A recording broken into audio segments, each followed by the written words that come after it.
Bismillahirrahmanirrahim. Assalamualaikum warahmatullahi wabarakatuh. Innal hamdalillah nahmaduhu wa nasta'inuhu wa nastaghfiruhu wa nu'minu bihi wa natawakkalu alayh wa na'udzu billahi min shururi anfusina wa min sayyiati a'malina. May yahdihillahu fala mudilla lahu wa may yudlil fala hadiya lahu. Ashhadu an la ilaha illallah wahdahu la syarika lahu wa ashhadu anna Muhammadan abduhu wa rasuluh la nabiyya ba'dah. Allahumma salli wa sallim wa barik ala Muhammadin wa ala alihi wa ashabihi wa man tabi'ahu bi ihsanin ila yaumiddin. Amma ba'd. Sahabat BT TV yang dirahmati oleh Allah Subhanahu wa taala.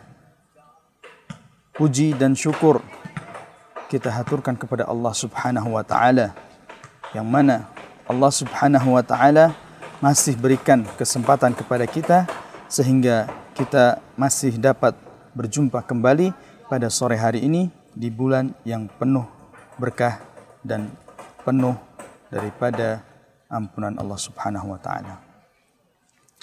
Sahabat baqi yang kami hormati, maka tujuan daripada kita di dunia ialah untuk menyembah Allah Subhanahu wa taala.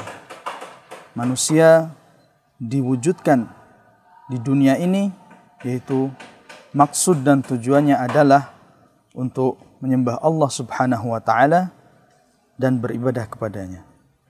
Sebagaimana Allah Subhanahu wa taala firmankan dalam ayat Al-Qur'an, A'udzu billahi minasyaitonir rajim. Wa ma khalaqtul jinna wal insa illa liya'budun.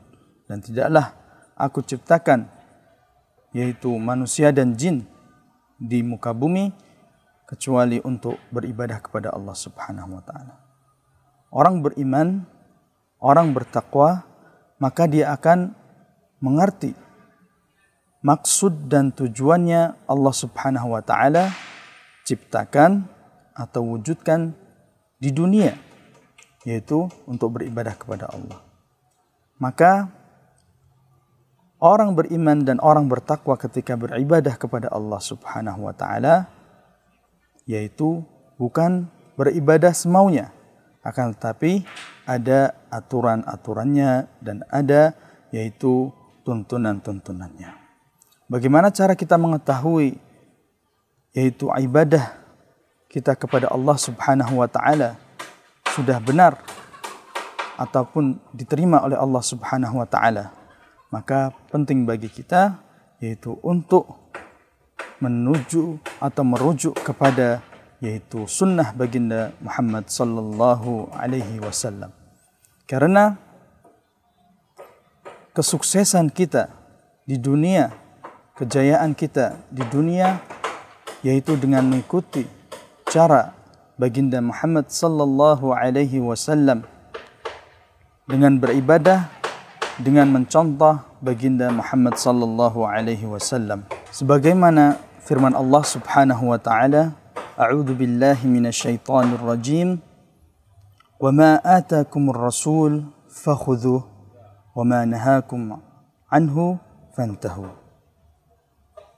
Maka apa-apa yang datang dari Rasulullah sallallahu alaihi wasallam yaitu sunnah-sunnah beliau itu kita ambil dan kita pelajari, dan juga apa-apa yang nahakum an fantahu, yang dilarang oleh Rasulullah sallallahu alaihi wasallam yaitu dari sunnah-sunnahnya, maka kita jauhi dan kita tinggalkan. Karena dengan mengikuti sunnah baginda Muhammad sallallahu alaihi wasallam kita akan sukses di dunia maupun di akhirat. Maka Rasulullah sallallahu alaihi wasallam telah memberikan kunci untuk masuk surga, yaitu di dalam sabdanya, kullu ummatin yadkhuluna al-jannah illa man aba. Qila wa man ya'ba ya Rasulullah, atau qalu wa ma ya'ba ya Rasulullah, qala man ata'ani dakhala al-jannah wa man 'asani faqad aba. Rasulullah sallallahu alaihi wasallam bersabda, seluruh umat akan masuk surga kecuali yang enggan. Maka sahabat radhiyallahu anhum bertanya kepada Rasulullah sallallahu alaihi wasallam, siapakah mereka yang enggan masuk surga ya Rasulullah? Rasulullah sallallahu alaihi wasallam sabdakan, "Wa man ata'ani dakhala al-jannah wa man 'asani faqad aba." Maka yang mengikuti yaitu sunnah-sunnahku, ajaran-ajaranku, maka dialah yang masuk surga. Dan barang siapa yang asa kepada Rasulullah, tidak mengikuti perintahnya dan sunnahnya, maka dialah orang yang enggan masuk surga. Sahabat baqi yang dirahmati oleh Allah Subhanahu wa taala. Begitupun firman dari Allah Subhanahu wa taala, "Wa may yuti'ir rasula faqad faza fawzan 'azima." Barang siapa yang taat kepada Rasul Allah Subhanahu wa taala, maka dia akan mendapatkan fauz fid dunya wal akhirah, yaitu kemenangan dan juga kesuksesan ketika berada di dunia dan di akhiratnya Allah Subhanahu wa taala. Maka hendaknya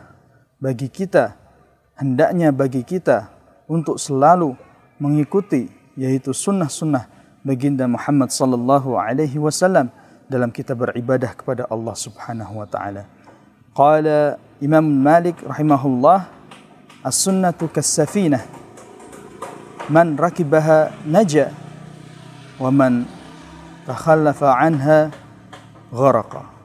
Maka Imam Malik mengatakan yaitu as-sunnah bagaikan safinah, perahu di atas lautan. Maka barang siapa yang menaikinya, dia akan selamat, dan barang siapa yang enggan untuk menaikinya, maka dia akan tenggelam.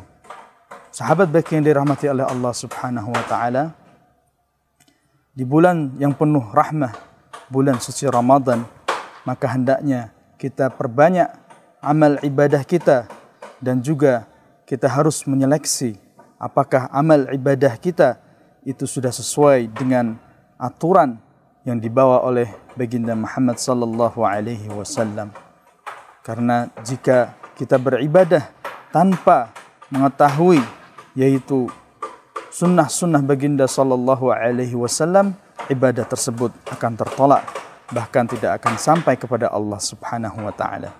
Dan juga dalam kitab Nasaihul Ibad, seorang ahli hikmah mengatakan, man ishtaghala bi jam'il amwal fala budda min al haram atau bil haram, wa man ishtaghala bi manafi'il muslimin fala budda an yatalattaf fi aqwalihi aw fi af'alihi, wa kadzalika man ishtaghala bil ibadah fala budda bil ilmi. Barang siapa yang dia yaitu ishtaghala, disibukkan dalam perkara menumpuk harta, maka baginya akan mudah terjerumus dalam haram atau riba karena mengumpulkan harta. Dan barang siapa yang ishtaghala, disibukkan juga perkara untuk kemanfaatan orang muslimin, maka labudda, yaitu baginya untuk berlemah lembut ketika bermuamalah kepada mereka. Dan juga barang siapa ishtaghala, disibukkan dalam perkara ibadah, yaitu ibadah kepada Allah Subhanahu wa taala, fala budda, maka harus baginya yaitu dengan ilmu. Maka bagaimana caranya kita mengetahui ilmu-ilmu tersebut? Maka di bulan yang penuh berkah ini, mari kita perbanyak yaitu belajar agama dengan menghadiri majelis-majelis ilmu dan juga bertanya kepada alim ulama tentang perkara dunia dan akhirat. Semoga Allah Subhanahu wa taala berikan keberkahan kepada kita dan juga berikan taufik kepada kita sehingga selalu dapat berjalan di jalannya Rasulullah sallallahu alaihi wasallam, dan kita dipertemukan kepada Allah Subhanahu wa taala dengan iman dan taqwa yang mengikuti sunnah-sunnah baginda Muhammad sallallahu alaihi wasallam. sedikit yang dapat kami sampaikan. Wabillahi taufiqi. Wassalamualaikum warahmatullahi wabarakatuh.